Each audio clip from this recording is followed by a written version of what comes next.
আমি এবার আহ্বান জানাবো জনাব মোহাম্মদ আব্দুর রশিদ 141 জামালপুর 4। আপনার সময় 5 মিনিট। প্লিজ আপনার নির্দিষ্ট সময়ের মধ্যে বক্তব্য শেষ করুন। মাননীয় স্পিকার, আপনাকে অসংখ্য ধন্যবাদ। 2024-25 অর্থ বছরে আমাদের মাননীয় অর্থমন্ত্রী 7,97,000 টাকার একটি বাজেট উপস্থাপন করেছেন। এবারের বাজেটের মূল স্লোগান হল সুখী, সমৃদ্ধ, উন্নত, স্মার্ট বাংলাদেশ।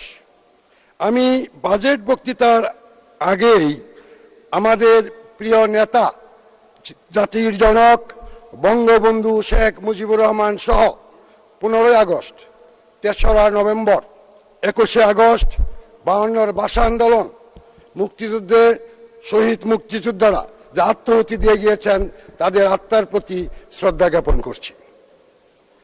এই বাজেটের ব্যাপারে পত্র পত্রিকায় আমাদের কিছু সাংবাদিক আর কিছু বিএনপির লোকজন এবং কিছু বুদ্ধিজীবী এই বাজেট বলে গণবিরোধী, এই বাজেট গরিব মারার বাজেট, এই বাজেট দেশ ধ্বংস হয়ে যাবে, এই সমস্ত বক্তব্য এই পত্রপত্রিকায় আমরা লক্ষ্য করি। মূলত প্রেক্ষাপট কি? আমাদের মাননীয় নেত্রী এই মেগা প্রকল্পগুলো যেভাবে করেছেন সেটা তারা চোখে দেখে না। তাদেরকে যখন বলা হয় তুমি কি এলিভেটেড এক্সপ্রেস দেখেছ? কই দেখেছি। তুমি কি মেট্রো রেল দেখেছ? কই চুরি নাই। তুমি কি কর্ণফুলী টানেলে যে পানির নিচে মাটির নিচ দিয়ে রাস্তা বাইর হয়েছে টানেল, এইটাই কি গেছ? কই যাই নাই। তুমি কি 6 লেন রাস্তা 4 লেন রাস্তা দেখেছ? কই আমি দেখি নাই। অতএব তারা অন্ধ। মাননীয় নেত্রীর এই মাতার বাড়ির প্রকল্প, বৃহৎ প্রকল্প, এই সকল উন্নয়ন উনি করেছেন, উনাদের চোখে বাজে না। এরপরেও বাংলাদেশ আজকে 33তম অর্থনীতির দেশ। অতএব আমরা আশা করি যে বাজেট দিয়েছে এটা অবশ্যই গণবিরোধী না, এ বাজেট কল্যাণকর বাজেট বলে মনে করি।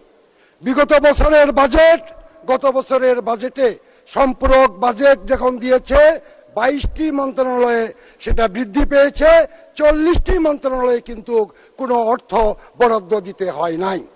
মূলত আমাদের এই বাজেট, যে বাজেট দেওয়া হয়েছে, আমরা মনে করি এই বাজেট অবশ্যই ভালো বাজেট। তবে আমাদেরকে ভাবতে হবে সেটা হলো আমাদের কি করতে হবে।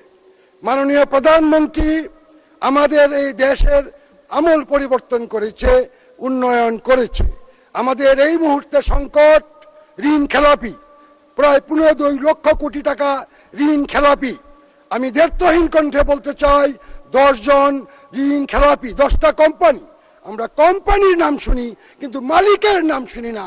আমরা মালিকের নাম সহ সেই 10 কোম্পানির কাছে 30,000 কোটি টাকা বসে থাকবে, আর আমরা এই ধরনের বক্তব্য আমাদের শুনতে হবে। অতএব আমরা মনে করি 72,000 মামলা ঝুলে আছে, তারা সুবিধা নিয়েছে। আমি ব্যক্তিগতভাবে বাংলাদেশের বৃহত্তর তেজগাঁও কলেজের 21 বছর প্রিন্সিপাল ছিলাম।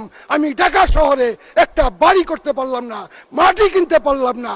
ওই সাহেবেরা আমাদের টাকা নিয়ে তারা এইভাবে মামলার জোর দেখাইয়া বছরের পর বছর তারা টিকে থাকবে, এটা হতে দেওয়া যায় না। প্রয়োজনে নতুন আইন করে তাদেরকে আইনের মুখোমুখি করা উচিত। আমি আরেকটা কথা বলতে চাই, সেটা হলো আমাদের দেশে 3 নাম্বার 88 লক্ষ, আয়কর দেই আমরা মাত্র 32 লক্ষ। অতএব আমাদের এই 32 লক্ষ থেকে বাড়াতে হবে। বাংলাদেশে পপুলেশন বেসডে আমরা 5.2 ভাগ মানুষ আয়কর প্রদান করি। পার্শ্ববর্তী দেশ ভারতে সেখানে 32% আয়কর প্রদান করে। আমাদের আয়করের পরিধি বাড়াতে হবে এবং যাতে করে আমাদের এই বাজেট আমরা ফেস করতে পারি। আমাদের ঘাটতি বাজেট থাকবে না। মাননীয় প্রধানমন্ত্রী কোন এক জায়গায় বলেছে তোমরা দেশ নিয়ে চিন্তা করো না, আমি বর্ষি ফেলেছি, সেই বর্ষিতে আধার দিয়ে রেখেছি, 2041 সালে তোমরা বড় বড় মাছ উঠাইতে পারবা। অতএব আমাদের বড় প্রকল্প থেকে অনেক আয় আসবে, সেটা আমরা মনে করি। আমাদের সেই সুযোগ সৃষ্টি হয়ে। মাননীয় সদস্য আর 1 মিনিটের মধ্যে শেষ করুন। মাননীয় স্পিকার, আমি শিক্ষক মানুষ এবং বয়স্ক, আমাকে 3 মিনিট সময় দেন দয়া করে। আমি এলাকার কিছু কথা বলতে চাই। যমুনা ফার্টিলাইজার বাংলাদেশের সর্ববৃহৎ ছিল, এখন আর সর্ববৃহৎ নাই, তৃতীয় বৃহত্তম একটা সার কারখানা। 1900 মেট্রিক টন দানা ইউরিয়া সার হয়, সারটা খুব উন্নত মানের। গ্যাসের রেশনিং ব্যবস্থা হওয়ার কারণে 6 মাস যাবৎ সেই ফ্যাক্টরিটা বন্ধ। মাননীয় শিল্পমন্ত্রীর কাছে আমি অনুরোধ করছি এটা যাতে তাড়াতাড়ি চালু করা হয়। আমি আজকে স্বাস্থ্যমন্ত্রী, মাননীয় স্বাস্থ্যমন্ত্রীর সাথে কথা বলেছি, আমাদের হাসপাতালে মাত্র 3 জন ডাক্তার কাজ করতেছে। অনতি বিলম্বে সেখানে আমাদের ডাক্তার নিয়োগ দেওয়া দরকার।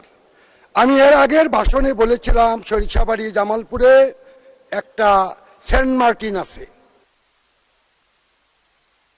আর 1 মিনিট। জি, টাইম তো আমাকে একটু দিতেই হবে, আর 2টা মিনিট দেন, একটু দেন, 2টা মিনিট দেন।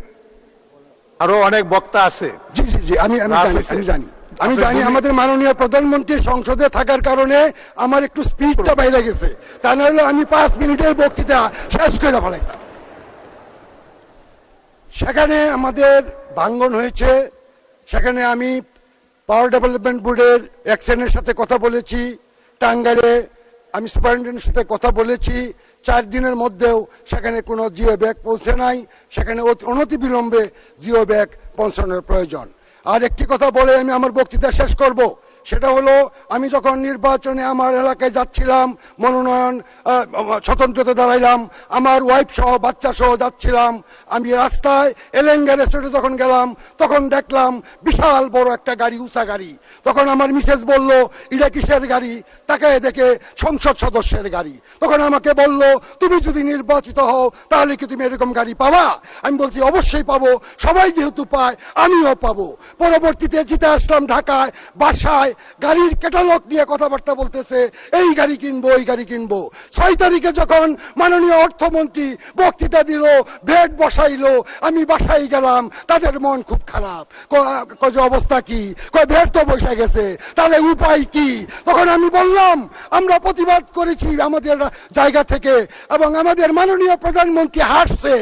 হাসলে কি হবো? মাননীয় প্রধানমন্ত্রী যখন হাসে তখন এটা পজিটিভ, আর যখন রাগে তখন ওটা নেগেটিভ। সবাইকে ধন্যবাদ। জয় বাংলা, জয় বঙ্গবন্ধু। ধন্যবাদ মাননীয় সদস্য, আপনাকে অসংখ্য ধন্যবাদ।